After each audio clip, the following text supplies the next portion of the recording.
Hello, Sophie here, and today I'm going to be talking about my favourite settings or locations from books. I've chosen these because I love them, but also because I love how they influence the tone of the story and how they weave into the plot as well. First up, I don't think you can do a list of your favourite locations from books without mentioning Middle-earth from the Lord of the Rings trilogy and The Hobbit. This is just a classic, it's epic fantasy, it's this amazing world with all these different magical beings living there. They travel around it in this trilogy. They go into caves and into woods and up mountains and into villages and just so many different variations of locations kind of. But I really love the overall feeling of being in this magical fantasy world, and the description in these books is great as well. Next is another epic fantasy, and that is Stormlight Archives by Brandon Sanderson. This is the planet these books are set in. It's called Rosha, I think, and there's different bits again that we see. I particularly like the Shattered Plains, which is kind of a flat land with like the kind of islands separated by deep chasms, and it really plays into the storyline a lot.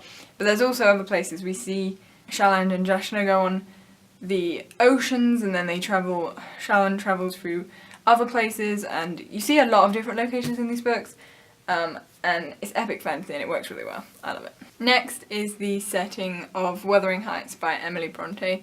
This is set on the Yorkshire moors, and I think the setting really affects the tone of the book. It's very spooky and atmospheric, and whenever I talk about the setting of this book, it always reminds me of the episode in Friends where Phoebe is in a book club and Rachel joins, and they read Wuthering Heights, and then they talk about how the moors reflect Heathcliff's rocky personality or something like that. And I do think there's a lot of symbolism in this book with that, but overall I just think you couldn't really have Wuthering Heights without the moors. It plays a really big part of the story. Next is Sweet Farthing by Libba Bray, and just the whole of the Gemma Doyle trilogy really. Sweet Farthing is the third one. But in this trilogy there is this place called the Realms that they can travel to, and I'm not really sure how to explain it, but it's basically an enchanted world, and it's magical, but it's also spooky, and I really don't know how to explain it. There's creatures there, and particularly in the third book, the Realms play a very big part, and they create this perfect setting for the climax of the book, and it's just incredible. I really love the Realms, and I love the feeling of it. I love how they travel between the boarding school and the Realms, and that whole thing is just really cool. Next, I've got 3 Jane Austen books. First up is Pride and Prejudice. All 3 of the books I've chosen by Jane Austen kind of have 3 set locations. In Pride and Prejudice, my favourite is obviously Pemberley, Mr. Darcy's estate, but I also love the other places they go, and I just love how location does kind of play into Jane Austen's books. Now, I don't know if this is for everyone, but for me, it's not only the time period, but also the settings of her books, and I love the estates in Pride and Prejudice. In Northanger Abbey, I love Northanger Abbey. This book is kind of it's making fun of Gothic novels, and when Catherine goes to Northanger Abbey, she gets kind of spooked out, and I think the setting is important in the story, but they also go to Bath, and I really like books set in Bath, particularly Regency era books set in Bath, and I've read a few of them and it really works. It's a really nice setting for that. And the other Jane Austen is Persuasion. They go to Bath in this, which I like, but I really like when they travel to Lyme. I think that was a really nice setting. I like the rural kind of aspects of Jane Austen's books when they travel away from Bath and London and the cities and they go to the more rural places. I think that's really cool. Because obviously Jane Austen's books are mostly about characters, but I think if you have that nice backdrop, you can appreciate the characters' interactions more. Next is another Libba Bray book, and that is The Diviners. It's set in 1920s New York, and it's spooky and magical and eerie, and the location just reflects the plot so well.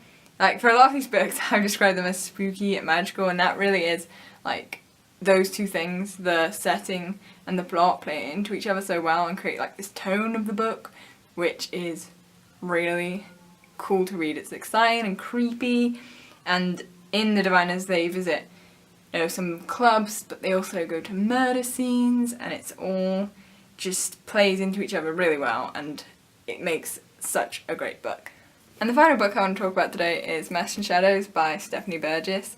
This book is set in Esterhazy Palace, I'm butchering that pronunciation, I know, in Hungary in 1779, and it's just what I was talking about with The Diviners.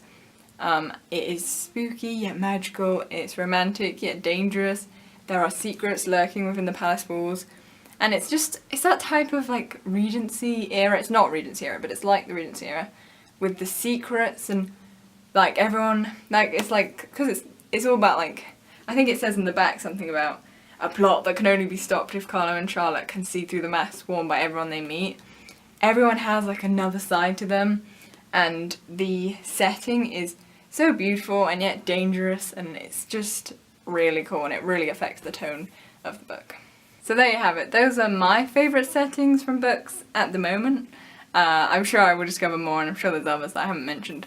But yeah, those are some of my favourites. Have you read any of these books? Did you like the settings? Did you not like the settings? What are your favourite settings from books?